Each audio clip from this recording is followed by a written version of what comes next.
Улсын хурлын дарга их бол өнөөдөр Cummins Mongolia Investment компани үйл ажиллагаатай танилцж, төмөрлөг машин үйлдвэрлэл инженерийн холбооны төлөөлөлтөд уулзлаа. Дизель хөдөлгүүрийн үйлдвэрлэлээр дэлхийд тэргүүлэгч Cummins компани Монголд албан ёсны салбар Cummins Mongolia Investment компани захирал Стив Роуз улсын хурлын даргыг угтан авч үйл ажиллагааныхаа талаар танилцуулсан. 1919 онд Америкийн нэгдсэн улсад байгуулагдсан Cummins компани өнөөдрийн байдлаар дэлхийн хэмжээнд 12 улсад үйлдвэрлэл явуулдаг бөгөөд Монгол улсад 13 дахь салбараа нээжээ. Тус компани байгаль орчин дээлтэй технологиг нэвтрүүлж хүн төрөлхтний амьдралын чанарыг дээшлүүлэхэд хувь нэмэр оруулах зорилготойгоор үйл ажиллагаа явуулдаг бөгөөд 200-аас 50000 морины хүчин чадалтай дизель хөдөлгөөрүүдийг үйлдвэрлэдэг байна.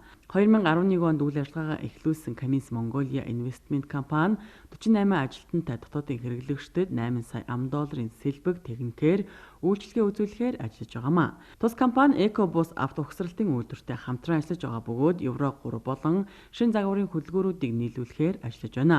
Ингэснээр Улаанбаатар хотын агаарын бохирдлыг бууруулахад тодорхой хувь нэмэр оруулах ач холбогдолтой болохыг танилцуулгын үеэр дурдж байсан.